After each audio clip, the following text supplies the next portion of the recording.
Bueno, Dios les bendiga a todos, Dios les guarde. Vamos a continuar con nuestra lección de Panorama del Antiguo Testamento. Entramos a la sección de la literatura poética o la literatura sapiencial. Antes de continuar con nuestra lección, vamos a orar.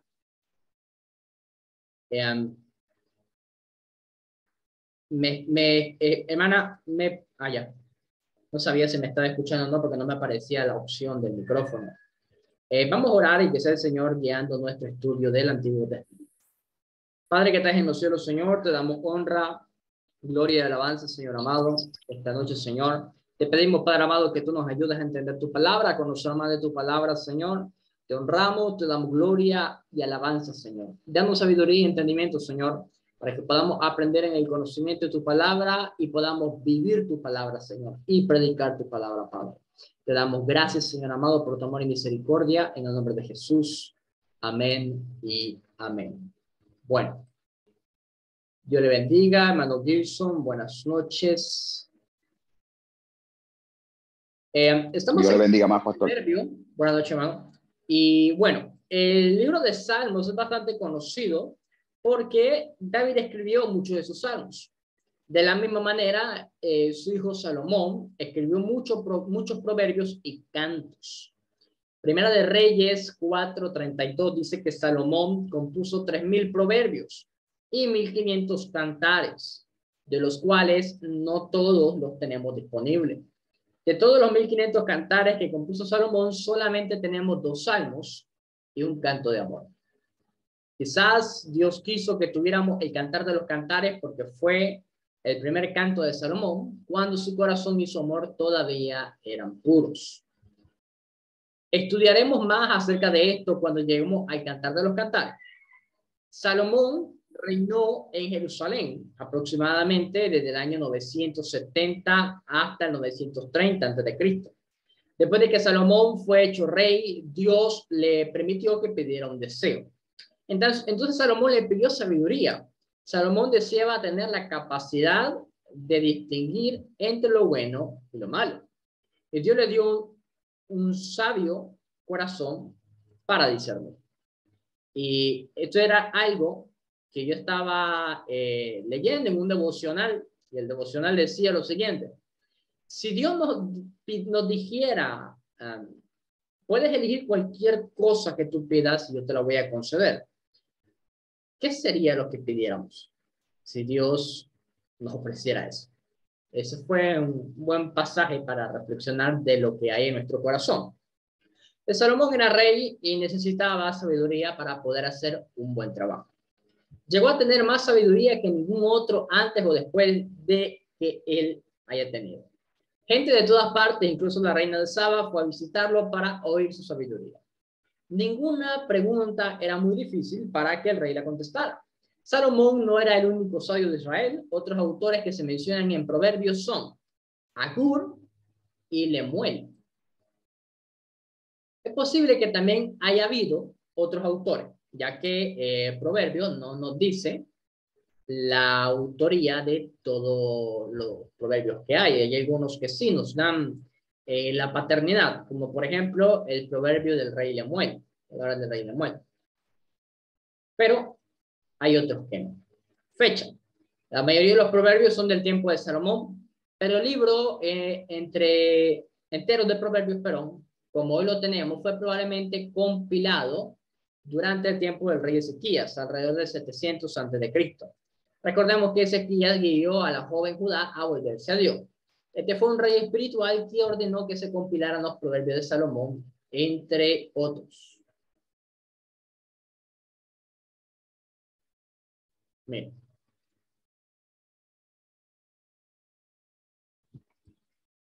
Característica de proverbios.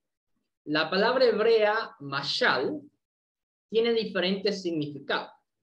Algunos de ellos son discurso, parábola, proverbio o dicho de sabiduría. De manera que algunas partes de proverbios son pequeños discursos o disertaciones. Como veremos en el bosquejo de Proverbios 1 al 9, se encuentran 13 discursos, aunque también a lo largo del libro muchos dichos que son breves. A menudo los proverbios del mismo tema se encuentran juntos, están como un tópico, y hay varios proverbios que siguen y siguen y siguen y van en un mismo tema. Si no me equivoco, por ejemplo, los primeros proverbios del 1 al 9 son proverbios que están dirigidos para los jóvenes. De ahí el inicio de que estos proverbios empiecen o se desarrollen con la palabra hijo, hijo, hijo mío, hijo mío. Entonces son proverbios de consejo que se dan para los jóvenes israelitas. Los proverbios no son leyes, sino más bien describen lo que usualmente acontece. Ellos no predicen el resultado de todas las acciones.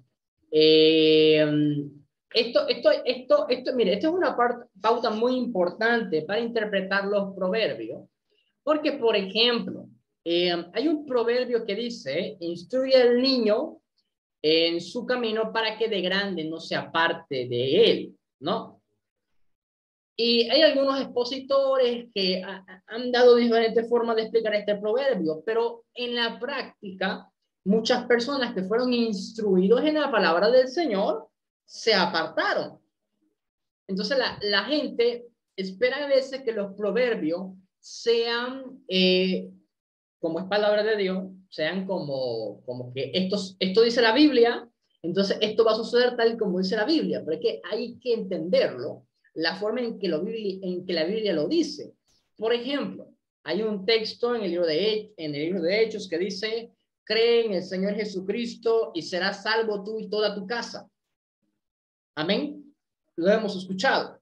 Ahora, yo no sé usted, pero yo tengo más de 10 años que yo creo en Jesús. Lo acepté desde mis 14 años, en el 2011. Y muchos familiares míos, a través de todos esos años, murieron sin Cristo y se les predicó el evangelio. Les pregunto yo, ¿falló el texto? Hay una promesa. Agarramos ese pasaje de Hechos, al igual que este pasaje de Proverbios. Hay una promesa de salvación en Hechos para la familia. Y hay una promesa en Proverbios, como tipo promesa de hecho, de que el niño no se va a apartar cuando sea grande del camino. Cuando vamos en la práctica, hay muchos niños que sí se apartaron del camino y muchos familiares, yo hablo de mi caso, pero estoy seguro que también en algunos casos también ha compartido eso usted, es que murieron sin Cristo. Entonces, planteémonos la pregunta. ¿Se equivocó el texto? O quizás nosotros no hemos entendido el texto de la forma en que se quiso comunicar, o qué es lo que sucede con esto. ¿Alguien podría dar algún comentario sobre esto? Hermana Jessica, hermano Gilson, ¿qué creen? ¿Estamos entendiendo bien estos pasajes? ¿Estamos dando las aplicaciones correctas? ¿Qué estamos haciendo?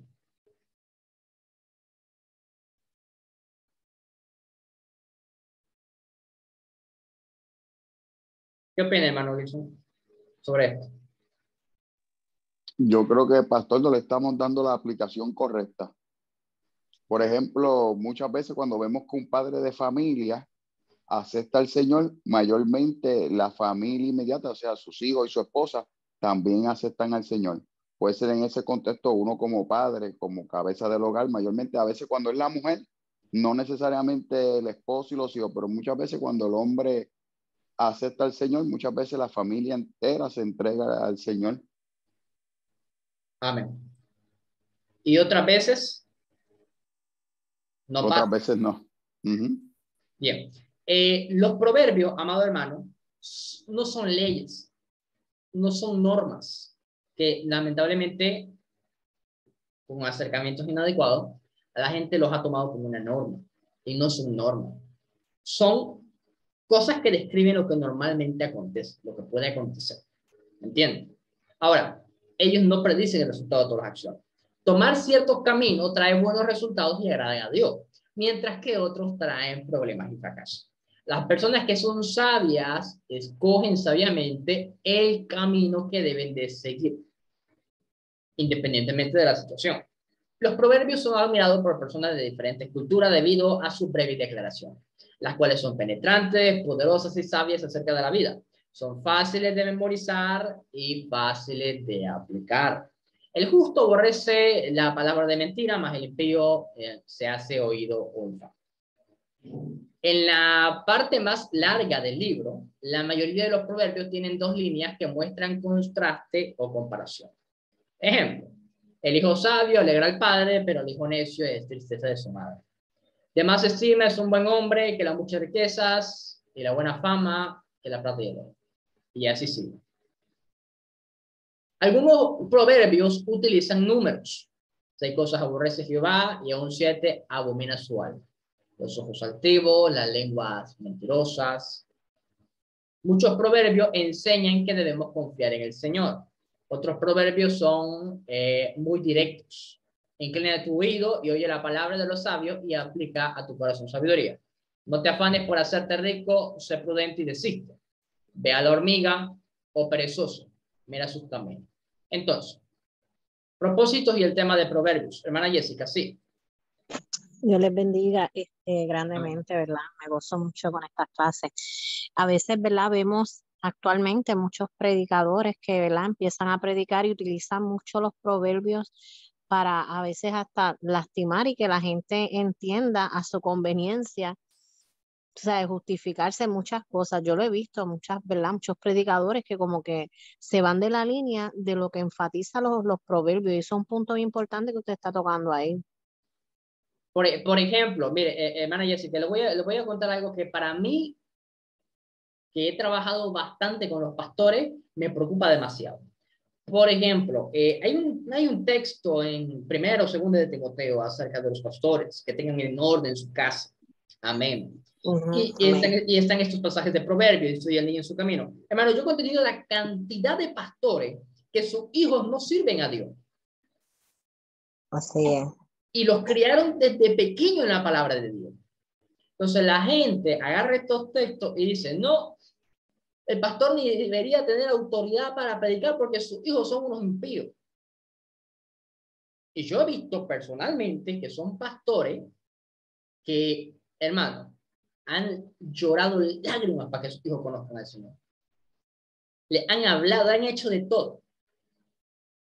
Y por este mal uso de las escrituras, muchas veces se han sentido culpables y a veces se enojan con el Señor, pero Señor, tu palabra dice que serás salvo tú y tu casa.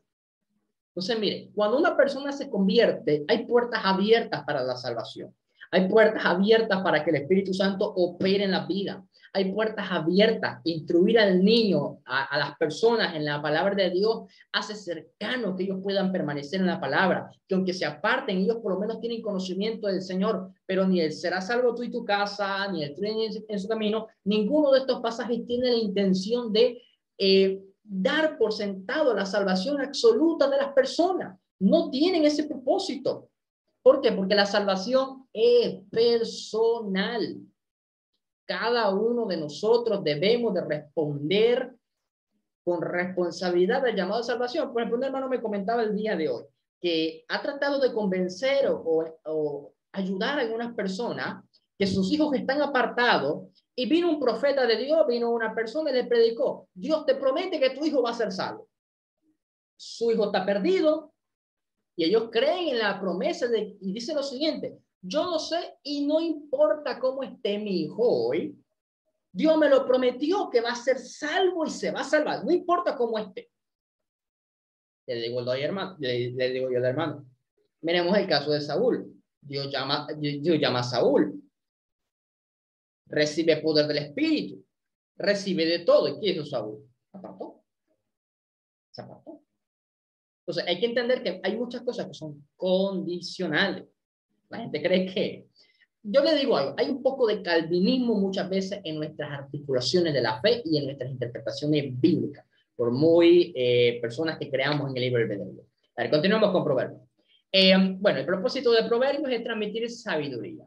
Ayudar a las personas a alcanzar la sabiduría y entendimiento de la prudencia, ayudar a las personas a obrar de forma recta, ayudar a los simples a ser sabios, ayudar a los jóvenes a discernir entre lo bueno y lo malo, ayudar a los sabios a aumentar su sabiduría. Tenemos un pequeño bosquejo de propósito de Proverbios, 13 mensajes a la sabiduría para la juventud, colección principal de Proverbios de Salomón, palabras al hombre sabios y consejos y advertencia, Proverbios de Salomón compilados por hombres de Ezequías, la sabiduría de Agur y Lemuel y la mujer virtuosa. Proverbios 1, 7 y 9, 10 declara el tema del libro. El principio de la sabiduría es el temor a Jehová. El temor a Jehová es el principio de la sabiduría y el conocimiento del Santísimo es la inteligencia. El temor de Jehová es el principio de la sabiduría y del entendimiento. ¿Qué quiere decir el temor a Jehová? No es un temor de terror, sino es un temor de respeto. La sabiduría no depende de cuán inteligente es una persona ni de cuántos años haya estudiado, sino que la sabiduría se mide de acuerdo al temor que esa persona tenga de Dios. O dicho de otra forma, sabio es aquel que aplica lo que sabe. Porque hay personas que confunden el tener abundante conocimiento con ser sabio. Cualquier persona, sea cristiana o no cristiana, puede tener mucho conocimiento. Cualquiera. Pero eso no necesariamente le hace sabio. Hay muchos ateos, hay muchos filósofos y hay muchos teólogos, voy a darle palo a los teólogos, que conocen mucho y saben mucho, pero no son sabios. ¿Por qué? Porque no viven lo que saben. Y eso es ser insensato. Entonces, mire, hay tres cosas: ser inteligente, ser sabio y tener conocimiento. Tener conocimiento es simplemente saber.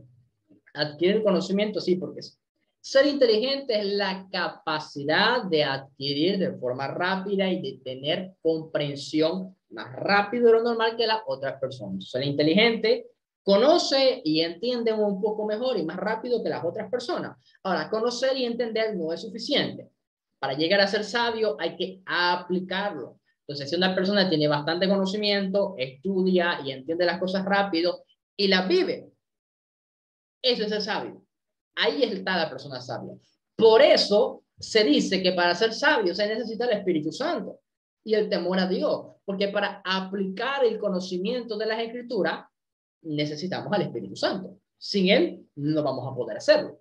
Tener temor a Dios significa respetarlo, honrarlo, obedecerlo. Eso es el temor a Dios. 13 mensajes de sabiduría para la juventud.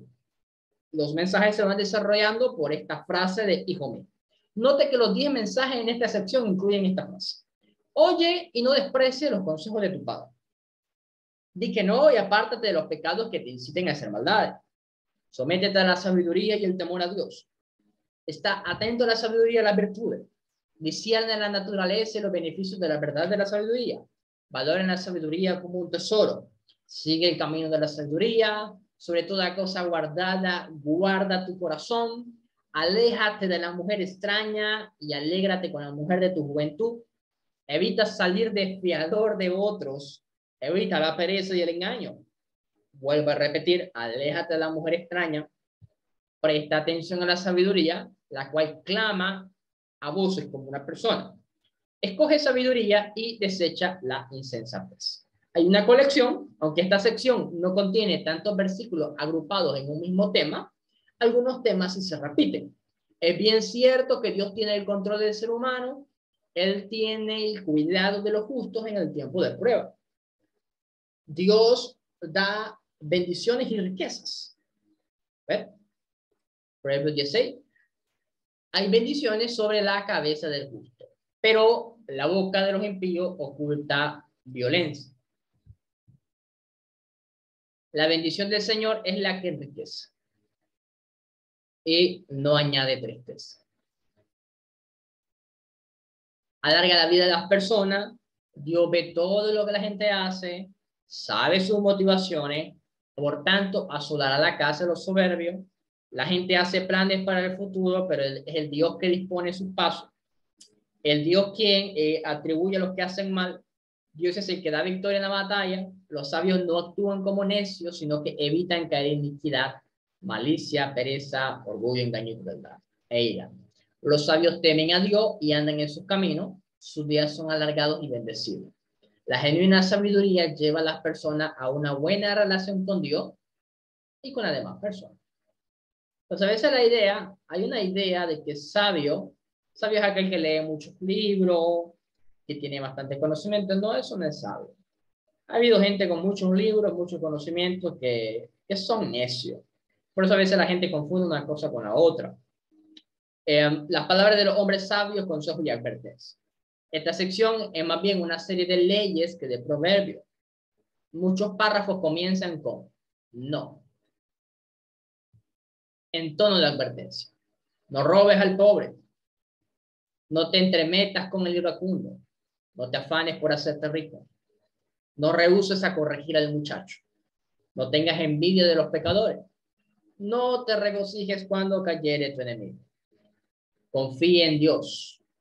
Desearás seguir el camino de la sabiduría, respeta toda autoridad, no tendrás favoritismo y trabajarás arduamente. Los proverbios de Salomón compilados por Ezequiel. Hay una variedad muy amplia en este grupo. A continuación, algunos de los proverbios de esta sección. La manzana de oro, figura de plata, es la palabra dicha como conviene. Si el que aborrece tuviere hambre, dale de comer pan. Y si tuviere sed, dale de beber agua. Porque ascuas amontonará sobre su cabeza. Eso significa juicio. Responde al necio como merece su necedad, para que no se estime sabio en su propia opinión. Como perro que vuelve el vómito, así es el necio que repite su necedad. Están los proverbios de Agur y Lemuel. Agur admite los límites de su entendimiento, pero desea que Dios le enseñe sabiduría y guarde todo engaño. Luego da una serie de proverbios numéricos, los cuales hacen mención acerca de la conducta de las personas y de los animales. El rey Lemuel advierte acerca de lo malo y de beber demasiado vino.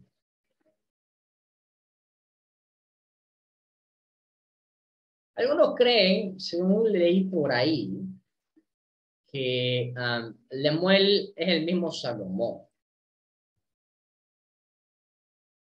Hay algunas personas que creen eso, que Lemuel es el mismo Salomón, porque Lemuel no se ve en la monarquía que hemos estudiado.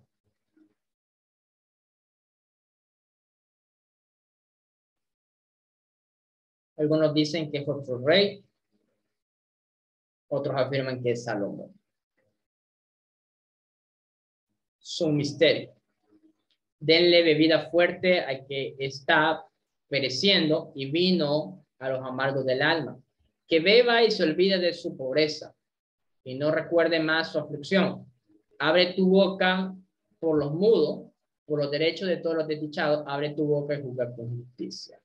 En Proverbios, amado hermano, no olvidé de decir también, no sé si lo va a mencionar acá, no lo va a mencionar, pero en Proverbios ustedes van a ver varias advertencias contra el vino y la sidra.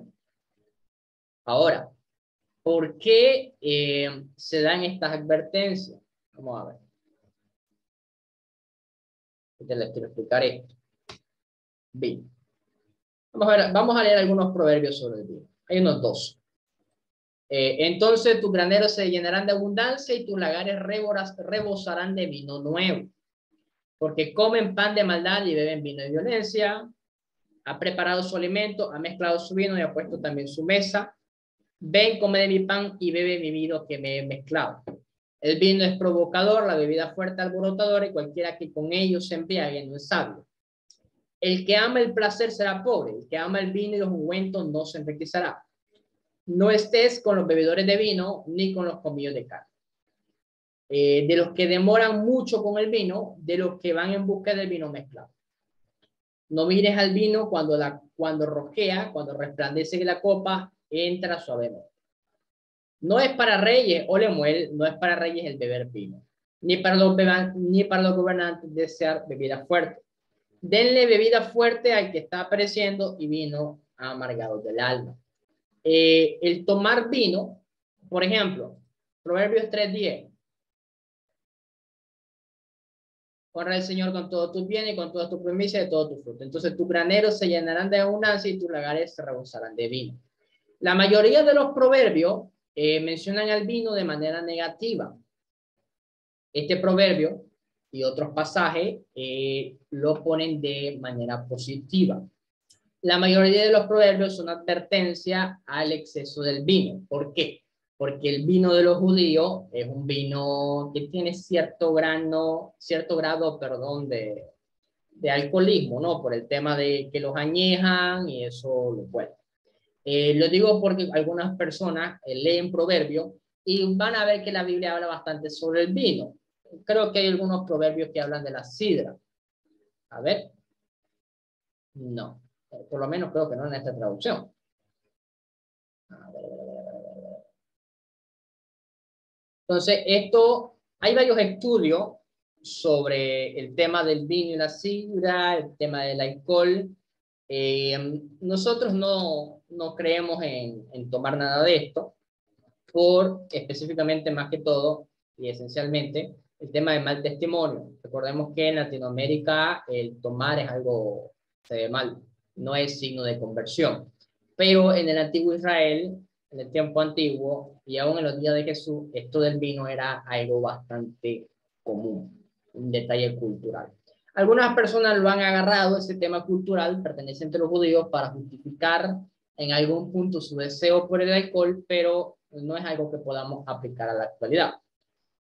Proverbios termina con un epílogo sobre la mujer virtuosa. El último párrafo es un poema acróstico, tiene 22 versículos y cada uno de ellos comienza con una letra diferente del alfabeto hebreo.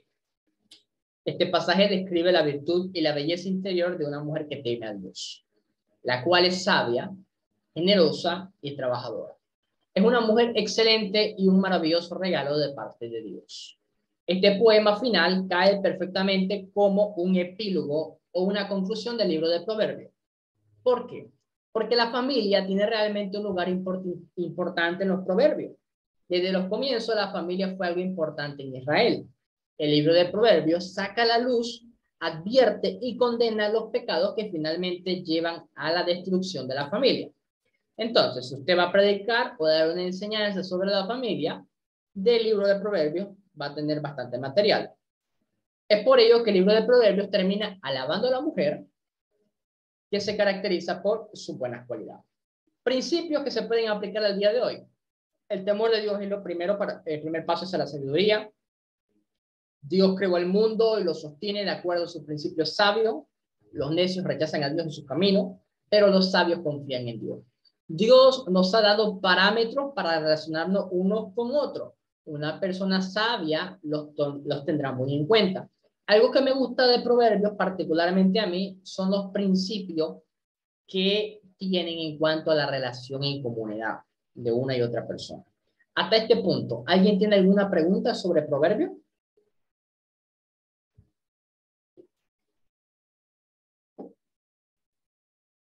¿Alguna duda, alguna pregunta sobre Proverbios?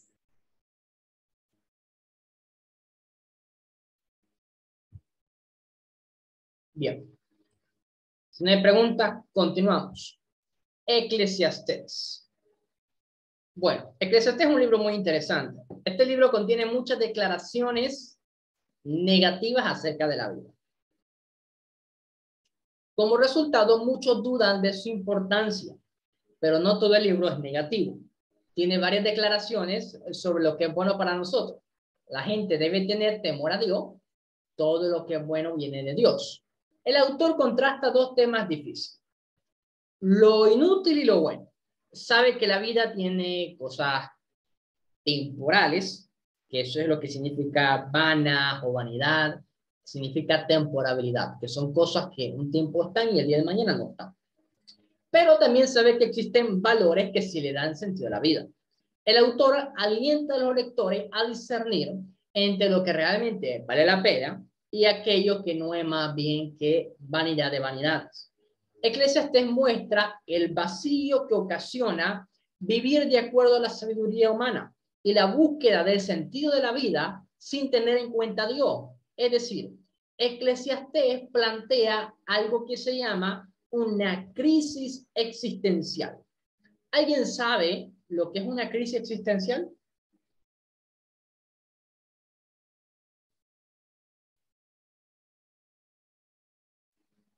Les explico. Las crisis existenciales, que muchos hombres de Dios han pasado por ello, son aquellos momentos de incertidumbre en los que el ser humano se pregunta, ¿para qué existo? En algún punto, quizás yo tuve bastante antes de convertirme a Cristo, nos hicimos esa pregunta. ¿Para qué existo? ¿Para qué estoy aquí? ¿Para qué vine al mundo? Entonces, el autor de Eclesiastés está reflexionando en todo esto, en cómo las personas pueden llegar a tener una crisis existencial y cómo todo esto es oscuro cuando no se toma en cuenta a Dios. Hay cristianos que se preguntan también, tienen momentos de crisis existenciales, Señor, ¿por qué me creaste? ¿Para qué existo? Esto muchas veces va vinculado con la depresión, pero en nuestra cosmovisión cristiana la existencia tiene razón, tiene validez, tiene peso por Dios, porque Dios nos ama, Dios nos creó, Dios quiere tener una relación con nosotros. Entonces, Eclesiastés nos muestra cómo las personas a veces tienen estos problemas de crisis existenciales y cómo Dios es la respuesta a estas crisis.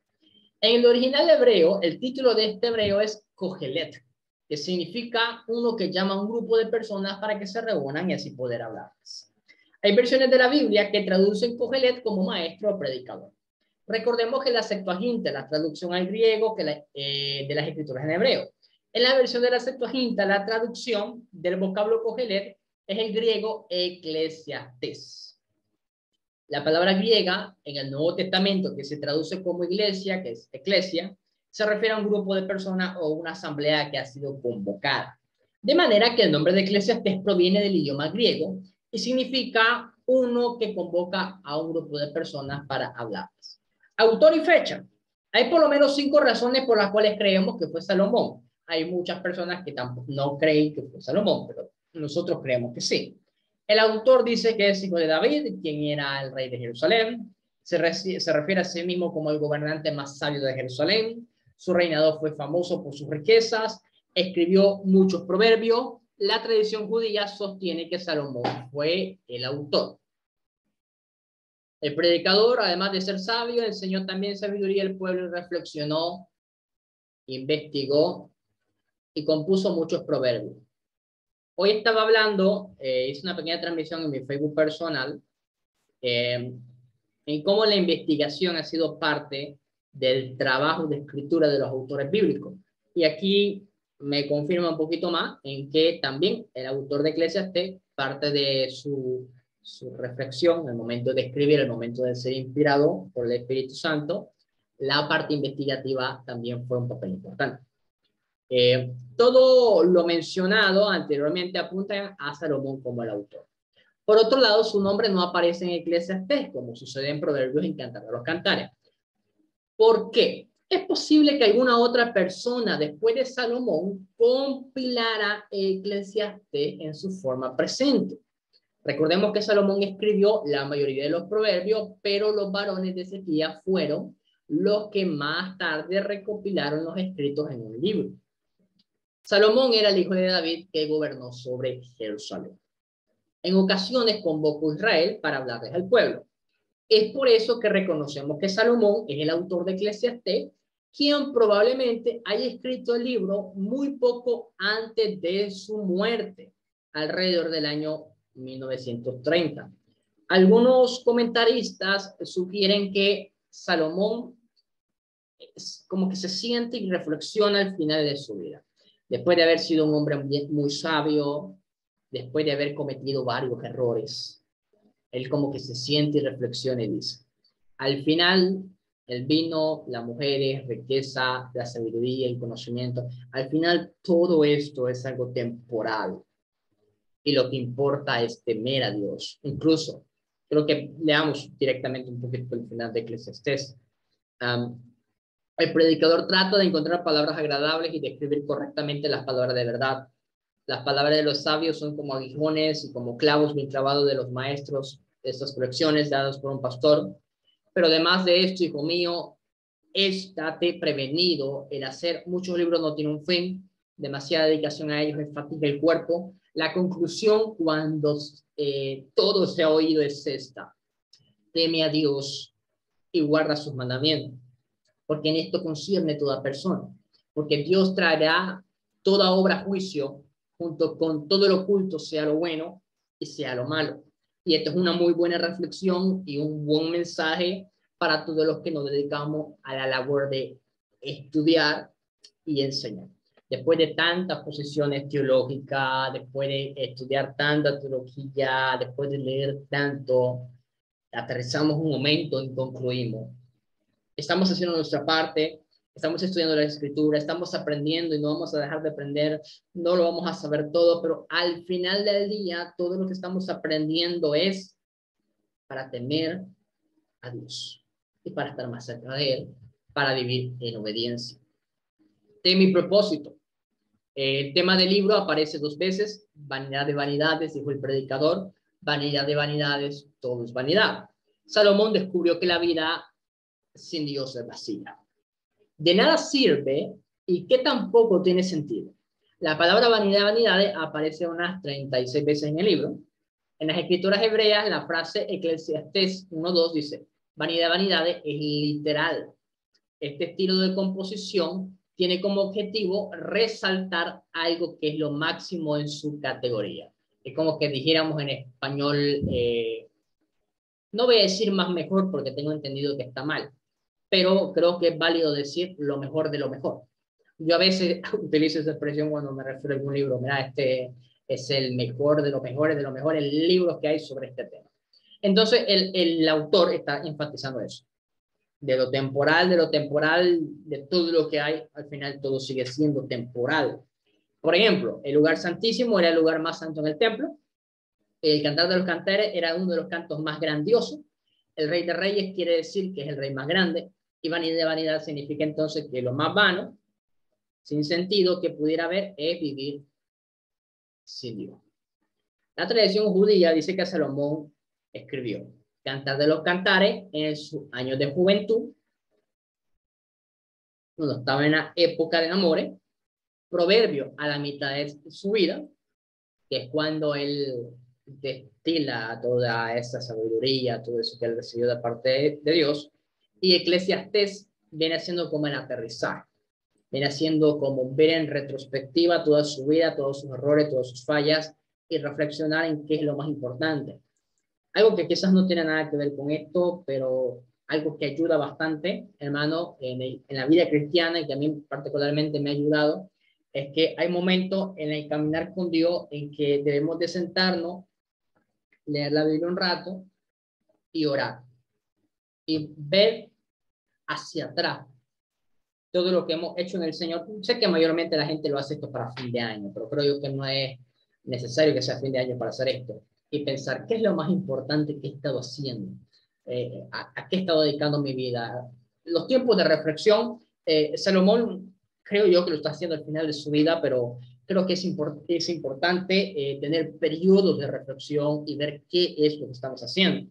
A medida que Salomón iba envejeciendo, su vida espiritual fue decayendo. Su relación con Dios declinó, pues comenzó a andar en la carne y a desobedecer sus mandamientos de Dios.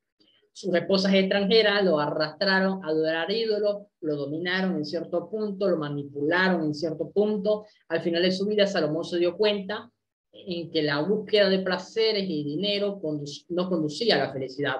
Y esta reflexión ha llevado también a muchas personas no cristianas y terminan diciendo lo mismo. No sé si usted ha escuchado decir al anciano sabio, porque sé que hay ancianos que no van a decir esto: hijo, mira, beber, alcohol, mujeres y todo esto no te da felicidad. Dan otra respuesta a lo que causa la felicidad, pero concluyen, después de haber probado tanta vida de pecado, que nada de esto da felicidad. El propósito de Eclesiastés es enseñar que la vida lejos de Dios es vacía, vana y sin sentido. Sus últimos años estuvieron llenos de lamento y remordimiento. No sabemos si alguna vez Salomón se arrepintió, y me gustaría saber qué opina usted sobre esto. Pero podemos estar seguros de que no quiso que otros, especialmente la juventud, siguieran sus pasos, pues el camino mundano que llegó a alejarse de Dios. A ver, apostasía y dificultades de Salomón La Biblia no nos dice que Salomón se haya arrepentido, ¿no? Los demás hechos de Salomón y todo lo que hizo su sabiduría están escritos en los hechos de Salomón. El tiempo que Salomón reinó en Jerusalén sobre todo Israel fue de 40 años. Y Salomón durmió con su padre y fue sepultado. Y reinó Roboam. La Biblia no nos dice si él se arrepintió o no. ¿Qué piensa usted? ¿Piensa que Salomón al final de su vida se arrepintió o no?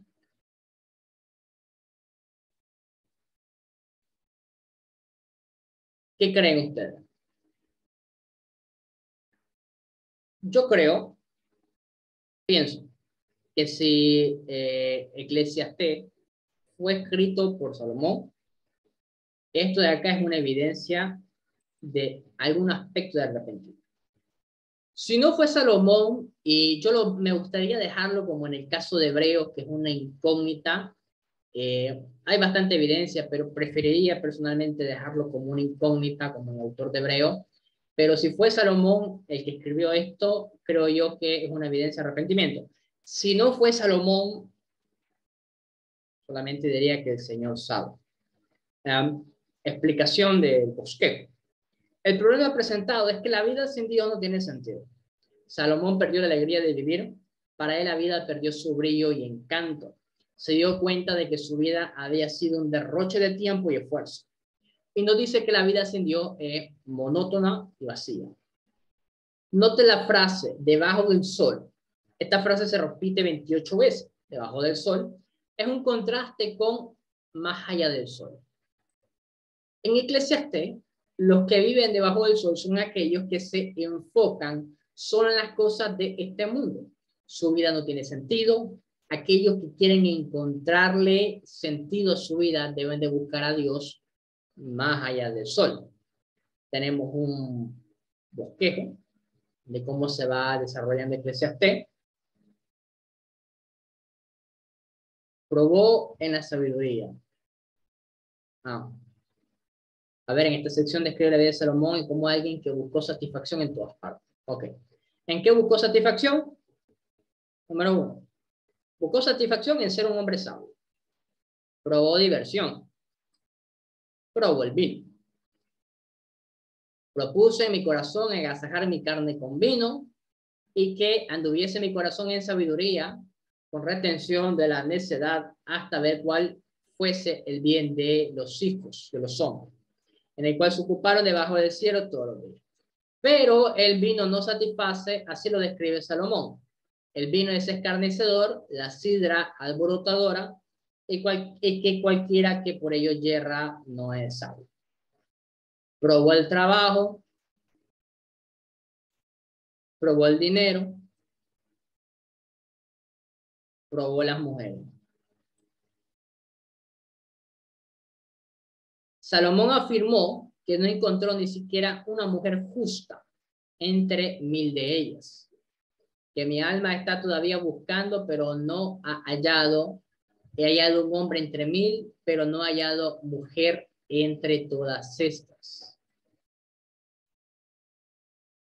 Mira, solo he hallado que Dios hizo rectos a los hombres, pero ellos se buscaron muchas artimañas. ¿Por qué? En parte fue porque él escogió mujeres que adoraban ídolos, pero también porque no se casó con una sola mujer. No está por demás recalcar que no fue algo que Dios aprobó. Demasiadas cosas buenas lo arruinan todo. La sal es buena, pero demasiada sal echa a perder la comida. El azúcar es buena, pero demasiada azúcar estropea una taza de café. Dios ha puesto límites a las cosas buenas de la vida.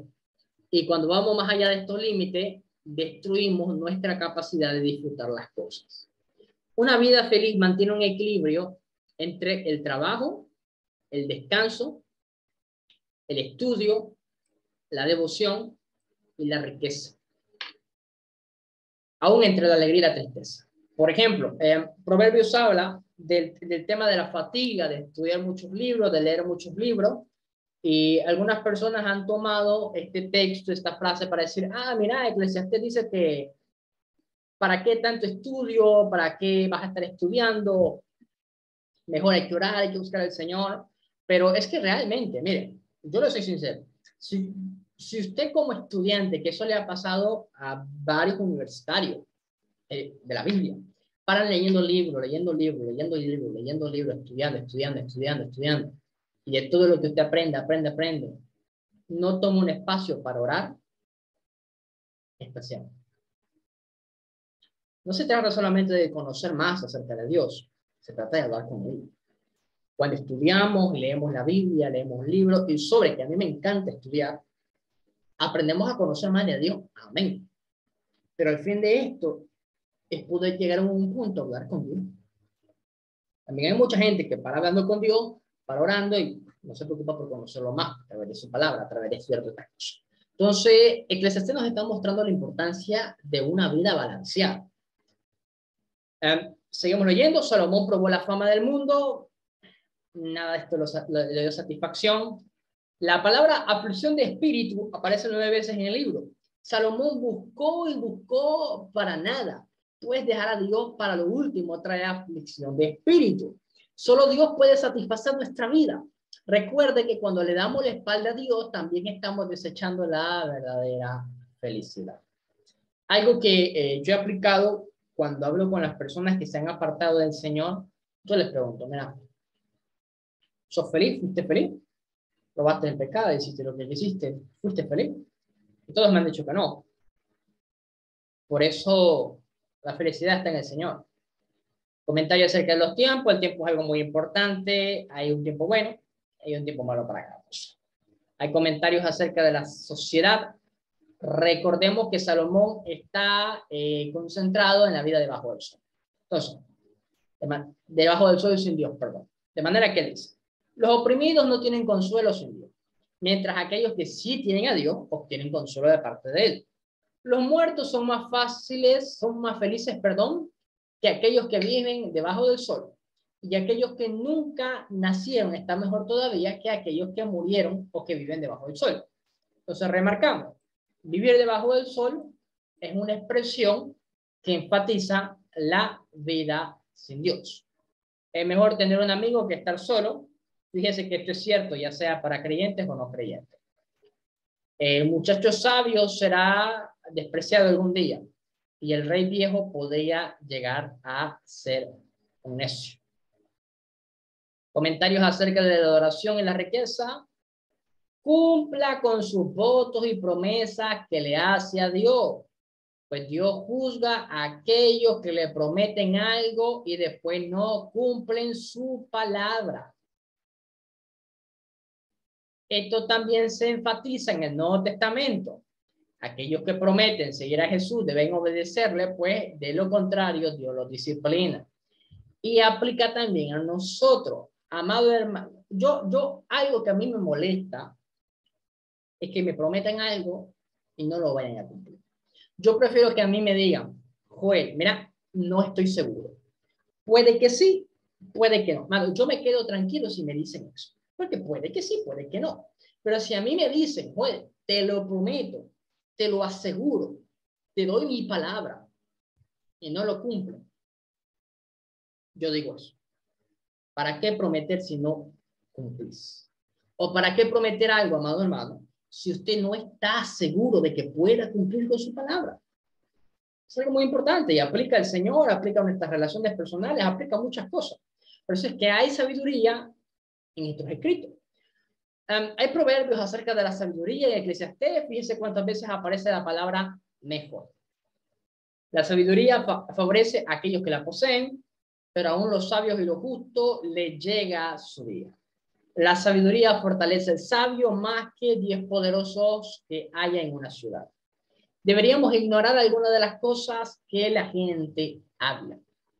Comentarios acerca de la justicia, obedecer a los líderes, independientemente si estamos de acuerdo con su partido político o no. Obviamente, siempre y cuando no vayan en contra de la palabra.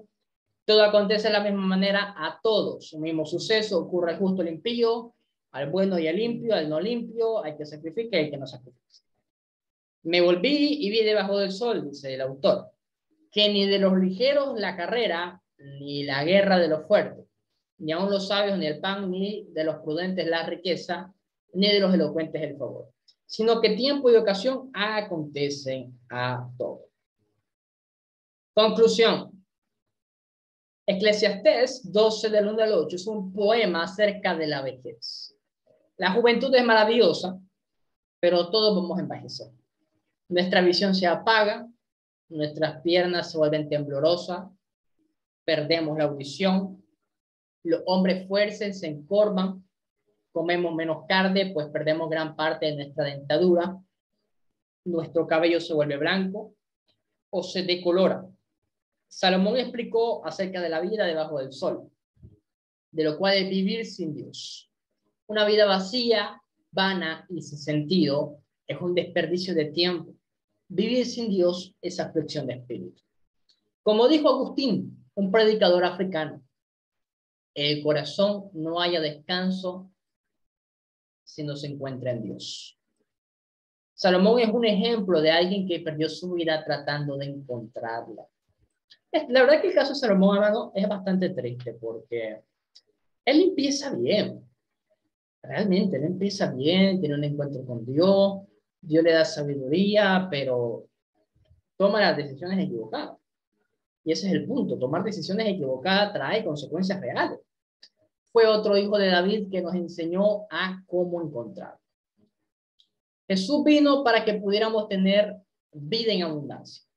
Pero los que buscan la vida dándole la espalda a Dios estarán fatigados y decepcionados. ¿Hay algún sabor en la clara del huevo? Dice Job 6:6.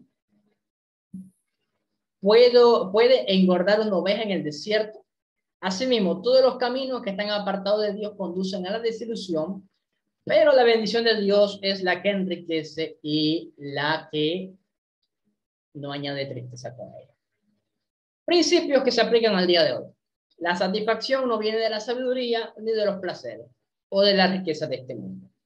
Disfruta de lo que Dios te ha dado, incluyendo los alimentos, la familia y el trabajo.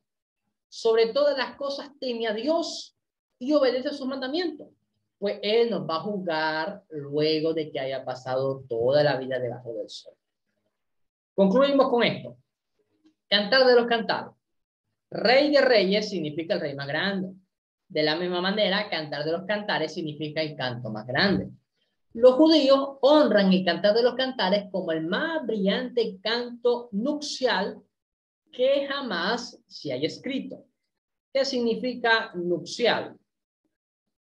Si no me equivoco, es para el matrimonio, ¿no? De la boda. Es un canto de boda. Es uno de los 5 rollos de la Sagrada Escritura del griego hagiografía, en el cual es la tercera parte de las escrituras hebreas. Recordemos que la primera parte del Antiguo Testamento es la ley de Moisés, la segunda se compone por los profetas. Los judíos leían cada uno de los 5 rollos de las escrituras cada vez que celebraban una fiesta. En la fiesta de la Pascua leían cantar de los cantares en público. Datazo. Muy buen dato. La traducción al latín de cantar de los cantares es canticum. De esta palabra viene la palabra cántico, autor. Existen muchas razones para creer que Salomón es el autor. El libro afirma que Salomón es autor. El cantar de los cantares de Salomón. Ok, ya con esto ya es suficiente. Ni para qué discutirlo. Fecha.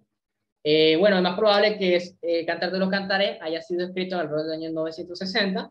El libro hace referencia a muchos lugares de Israel, pero no menciona nada acerca del reino del sur o del norte. Es decir, para este tiempo el reino estaba unificado.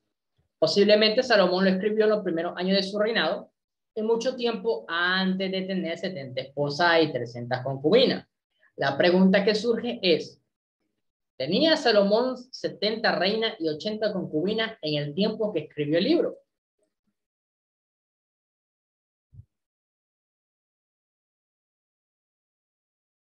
Okay. Encontramos por lo menos 3 posibles respuestas a esta pregunta. Número 1. Puede ser que las reinas y concubinas y las doncellas en realidad eran mujeres de Jerusalén. Algo simbólico. Número 2. Salomón podría haber tenido 70 esposas y 80 concubinas cuando escribió los cantares, pero lo escribió de manera retrospectiva sobre el tiempo cuando estaba casado con su primera esposa, porque Cantar de los Cantares no parece ser dedicado a varias mujeres, parece ser dedicado a una en específico. Algunos opinan que la Sulamita es Abisac, la Sunamita quien fuera la última enfermera de David.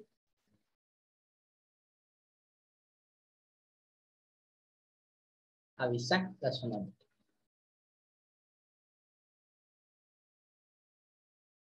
Okay. Hay otros que piensan que el nombre femenino, Sulén, viene de Salomón, que es Salomón en hebreo.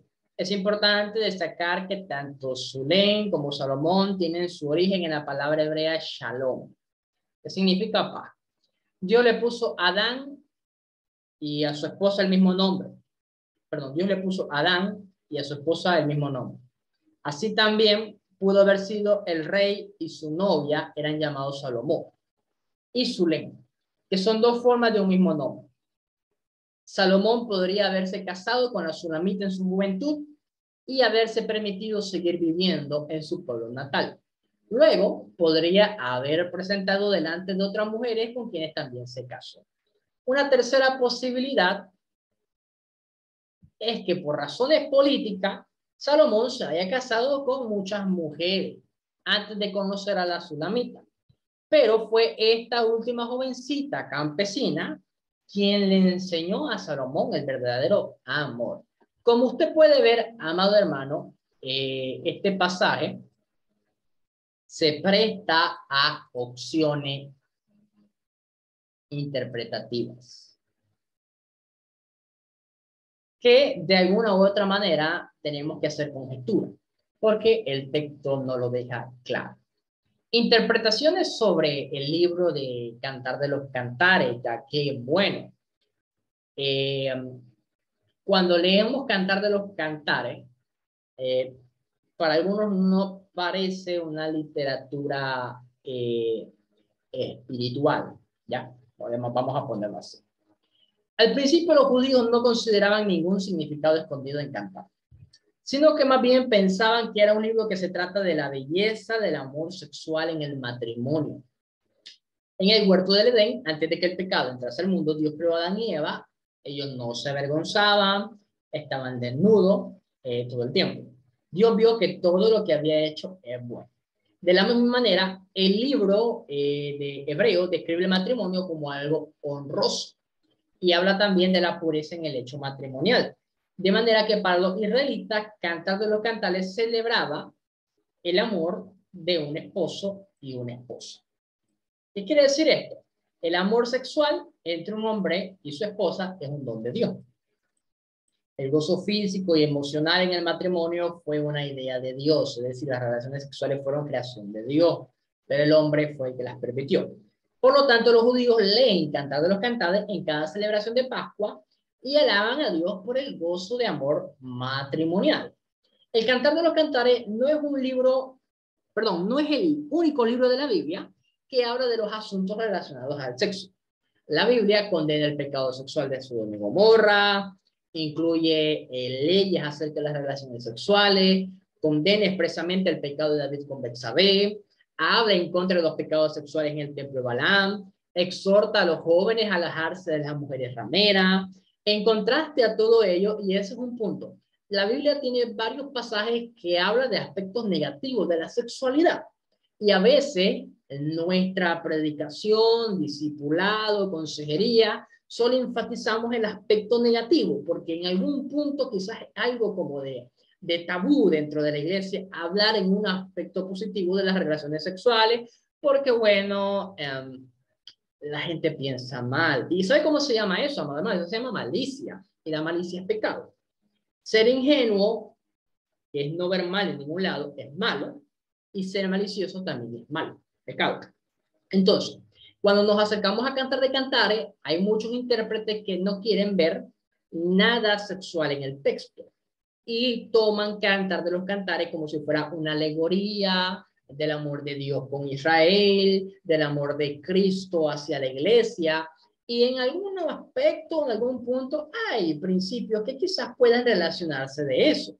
Pero en el contexto inmediato no podemos negar el contenido y mensaje sexual que tiene el libro, que no necesariamente es malo. El Cantar de los Cantares, bueno, déjalo de colegio. Algunos se sienten ofendidos por el enfoque de la belleza del cuerpo humano, ya que Salomón alaba el cuerpo de esta mujer de forma figurativa, pero lo alaba. Creían que era lascivo y como resultado se ha desarrollado lo que ellos creen ser una manera más espiritual de leer el libro. Era lo que está hablando hoy. Si un texto no tiene la intención de comunicar un mensaje espiritual en primera instancia, porque no voy a decir que Cantar de los Cantares no tiene nada espiritual, obviamente que lo tiene, pero en primera instancia, de forma inmediata, habla del amor sexual. Si habla de eso, ¿por qué cambiar el significado? Estos intérpretes interpretan que lo que les estaba diciendo a Cantar de los Cantares como algo simbólico. Los judíos, que lo veían de esta forma, interpretaban el amor de Dios por Israel, y algunos cristianos interpretaban el amor de Cristo por la iglesia. El Nuevo Testamento no hace ninguna mención de Esther ni de Cantar de los Cantares. Pero parece ser que durante los primeros siglos de la iglesia, los creyentes veían Cantar de los Cantares como un libro del amor matrimonial. Alrededor del año 200, aproximadamente, un hombre llamado Hipólito dijo que la novia en Cantar de los Cantares representaba a la iglesia. Yo me pregunto, ¿de dónde sacamos eso? O sea, entiendo que en algún punto podemos darle alguna referencia, podemos sacar algún principio, y es parte de hermenéutica. Los textos tienen un solo significado y en base a ese significado tienen diferentes aplicaciones. Ese es un punto. Pero decir que esto significa esto ya es otra cosa. Más tarde, en el siglo III, un líder llamado Orígenes, que es el padre del método alegórico, hizo un gran énfasis en la interpretación alegórica. ¿Qué es una alegoría? Una alegoría afirma una cosa que en realidad significa otra. Orígenes quería encontrar un significado oculto en casi todo. Algo normal. Cuando usamos alegoría, corremos el riesgo de crear significados que Dios nunca quiso dar o que el autor no quiso comunicar. Debemos ser cuidadosos de no reemplazar los pensamientos de Dios con los hombres, en lo cual sería convertir el vino en agua. O, como lo veo yo, hay algunos cristianos que quieren mejorar el libro de Cantar de los Cantares. ¿Sabe cuál es el punto? Cuando los cristianos tratan de mejorar la escritura para añadir cómo ellos creen que mejor debería de sonar, así como lo hacen con Cantar de los Cantares, amado hermano, también lo hacen con otros textos de la Biblia o con otras porciones de la Biblia. ¿Cuál de estos 4 puntos de vista es el correcto? Lo mejor es entender el Cantar de los Cantares de 2 maneras. En primer lugar, es un libro que celebra el amor que Dios desea que haya entre esposo y esposo. Aunque los novios, yo no sé qué. Mire, a ver, hay bastante contenido sexual. Lo tenemos que admitir. Y ya dijimos que no es malo. Los novios, y es algo que lo he visto bastante en la iglesia, agarran y se dedican a cantar de cantar. Por una manera cristiana de conquistar. Ahora, ¿es bueno o no es bueno esto? A ver, díganme ustedes, ¿qué piensan de esto? Porque sé que ustedes han escuchado a alguien hacerlo, lo han visto a un lado. ¿Es bueno que un muchacho, mire, ya no lo están haciendo con mala intención, pero veamos el punto de cómo se está utilizando la escritura? ¿Es bueno que novios se dediquen a cantar de los cantares como una manera de conquistar? ¿Qué piensan ustedes?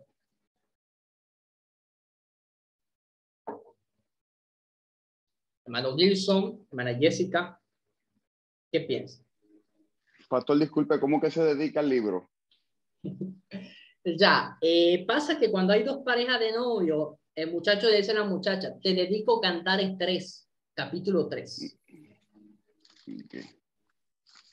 Y si se ponen un poquito más alegres, a veces dedican Cantares 4. Te lo dedico, lee lo que yo te lo dedico. Hay problema. Ahora, Aunque, ¿cuál sería el problema? Bueno, aunque otra cosa que le quería tocar el punto cuando estamos cogiendo la clase de psicología, de consejería pastoral, sí. consejería pastoral, estaba leyendo el libro que le enseñé de psicoterapia pastoral. Sí. Entonces, este hombre estaba hablando que es bueno que entre los novios tomen un tiempo para hablar sobre el sexo, pero no por teléfono, sino en unos lugares donde hayan personas para que ellos tengan ya en mente cómo va a ser su vida. Digo, eso es lo que él decía él. Sí, eso se hace, hermano Wilson, en la consejería prematrimonial, cuando ya los novios ya están comprometidos y van a casarse, tiene que hablarse de eso, porque bueno, hay algunas cosas que usted sabe que se tienen que llegar a acuerdo. Pero si no se han comprometido ni nada, es calentura ahí. Peligroso. Ahora, hermano Wilson, yo le digo esto, hay muchos novios, bueno, yo no sé si en Florida o allá en Puerto Rico se haga esto, pero por lo menos en mi país, yo vi cientos de casos, y aquí en Bolivia cientos de casos, que el hermano le dedica. Ahora, ¿cuál es el tema? ¿Cuál es el problema con esto? Que ellos quieren conquistar de una manera cristiana, utilizando textos bíblicos, pero es que Cantar de los Cantares no fue hecho para novios o para personas que no están casadas, están hechos para personas casadas, porque el tipo de cortejo que tiene el libro es un tono elevadito, ¿me entiendes? Y es un tono que es competente con, mire, hasta el propio libro de Dios, el esposo, la esposa. O sea, hay novios, mire, yo le digo esto por si algún día a ustedes les toca predicar jóvenes o algo, y hay mucha gente que no predica cantando los cantares. Hermano, yo soy enemigo de la predicación selectiva. Yo creo que debemos de predicar toda la escritura, y hay a veces eclesiastes es ignorado y solamente predican la parte final. Y hay personas que, bueno, cantar de los cantares solamente en matrimonio, cosas así. Pero debemos de enfrentar esto y educar a los jóvenes y orientarles que no está bien. Yo le digo, no está bien que los novios se estén dedicando Cantar de los Cantares por la característica que tiene el libro. Bien, contexto histórico. El Cantar de los Cantares es una colección de poemas. Los primeros 5 poemas describen el encuentro del rey y su novia. La nueva versión internacional de la Biblia se refiere al rey como el amado y a la novia como la amada.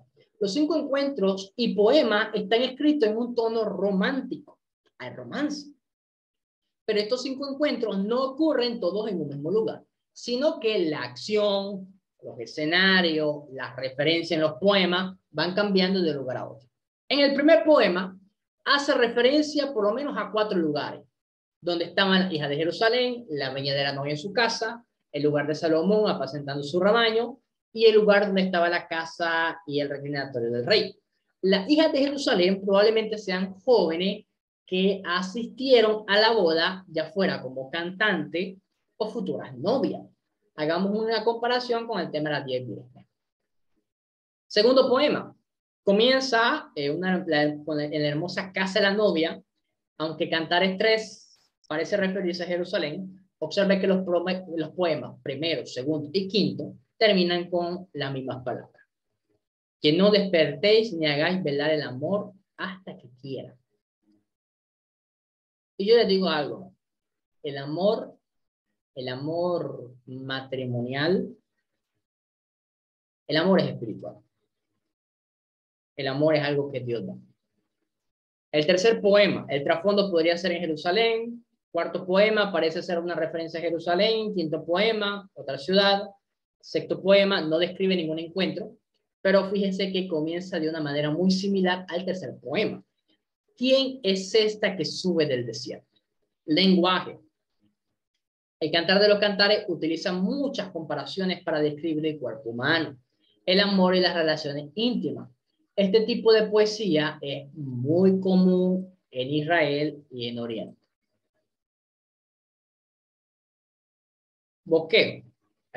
Bueno, son 6 poemas entre el esposo, entre la novia, esposo, esposo. La novia, la amada, le dice, ya, esto que dice acá. Esto que dice acá, De la misma manera, también Dios nos ha invitado a comer y a beber en su presencia. Su bandera sobre nosotros es amor. La novia había sido negligente con su propia viña, es decir, la viña se refiere a su cuerpo. A ver.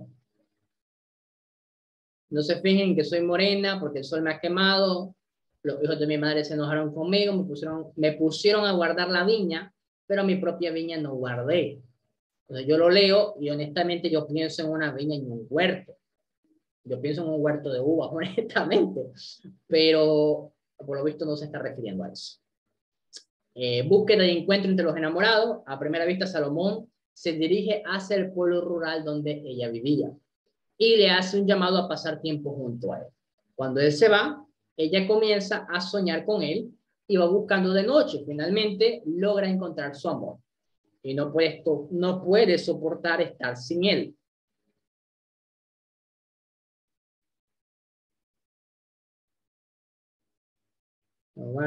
Dice, lo agarré y no quise soltarlo. Ahora, un psicólogo contemporáneo diría que esta mujer tiene un serio caso de dependencia emocional. Apenas los había pasado cuando hallé el que ama mi alma. Lo agarré y no quise soltarlo. Hasta que lo llevé a la casa de mi madre y a la alcoba de la que me concibió. El cortejo de bodas y el casamiento. Salomón se casa con su amada en una majestuosa ceremonia. Salomón exalta la belleza de su novia. Él deseaba marcharse con ella para explorar los placeres íntimos de su jardín. Ven conmigo desde el Líbano, esposa mía, ven conmigo en baja de la huella de los leones. Has cautivado mi corazón, hermana mía, esposa mía, has cautivado mi corazón. Cuán hermosos son tus jamones, mejores son tus jamones que el vino, en tu huerto. Huerto cerrado eres, hermana mía, dice la fragancia, tus vestidos de fragancia, huerto cerrado, fuente sellada, tus renuevos son para el ganado, nardo, tú eres fuente de huertos, pozo de agua y corriente que fluye agua.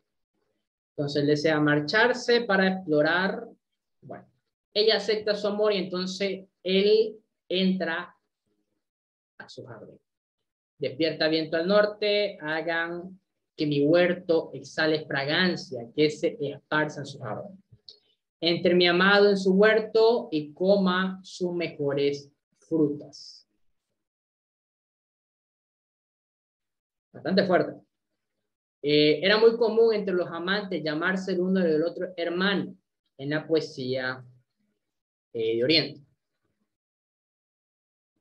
El esposo, voy a mandar algún estudio sobre cantar, específicamente sobre Cantar de los Cantares, porque la verdad que es un libro que creo yo que merece tiempo para leerlo competentemente, debido a todo este tipo de contextos que hemos tenido sobre Cantar de Cantares y la gente evadiendo el significado del libro. La esposa teme perder a su amado. Después del casamiento, la esposa extraña a su esposo ausente. Ella sueña que su amado tiene otros compromisos, pues están lejos el uno del otro. Ella anhela encontrarlo, pero él ya no está.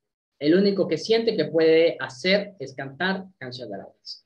El novio describe la belleza de su amada, Salomón reafirma la belleza de su amada y su amor por ella. Ahora ella quiere llevarlo al campo, bien lejos de sus asuntos. Tal vez quiere llevarlo a su casa para allí poder disfrutar del amor que ambos se sentían. La naturaleza del amor. Este pasaje contiene un punto culminante de lo que suele llamarse el clímax literal.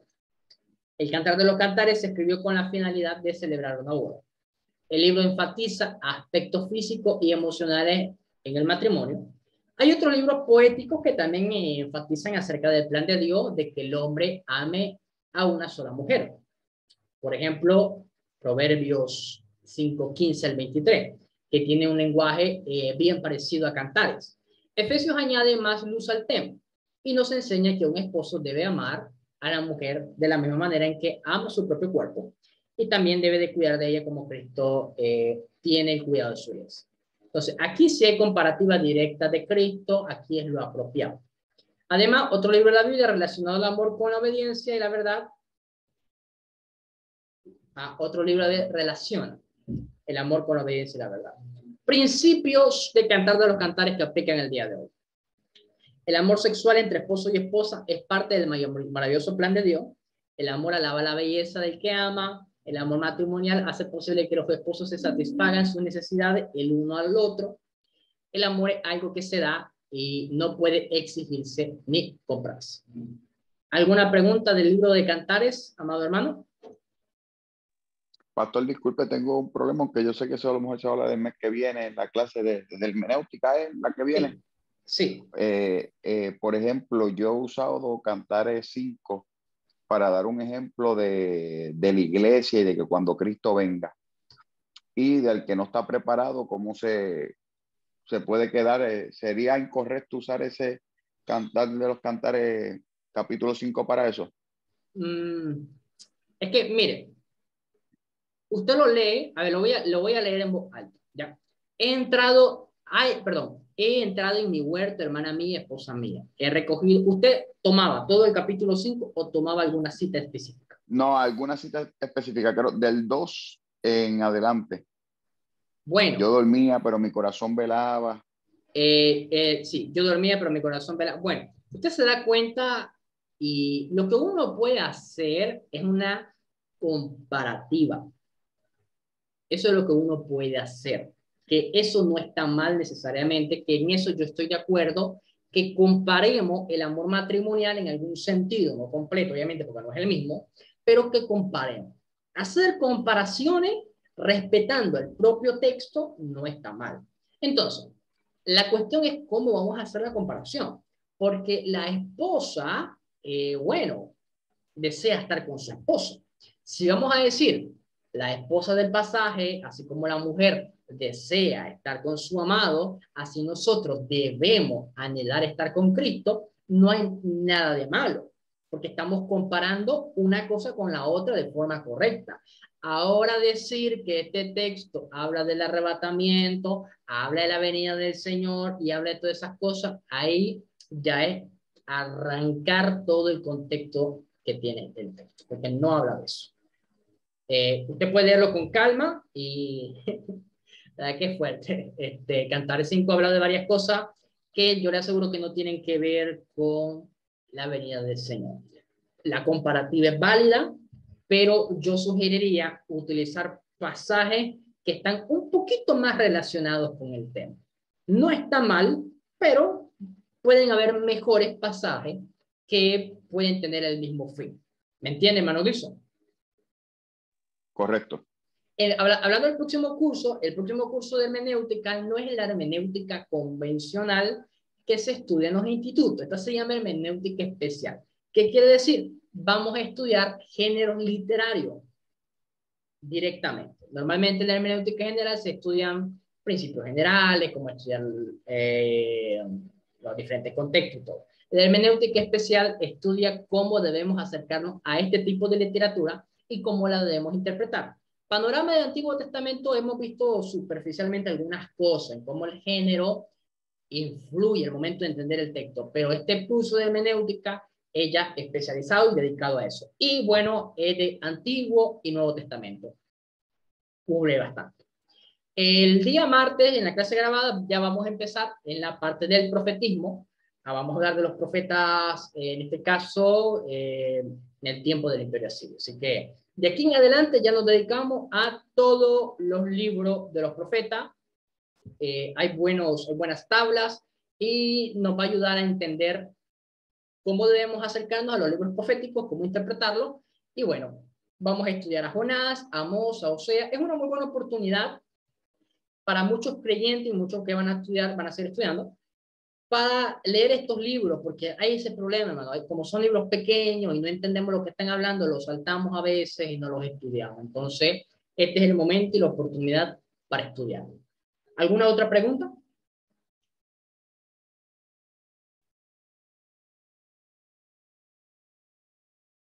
Bien, si no hay preguntas, amado hermano, o si ustedes, conforme van leyendo, voy a mandarles más material, tienen alguna pregunta, me mandan un mensaje por privado y estamos en contacto. Les sigo pidiendo, por favor, oren por Bolivia.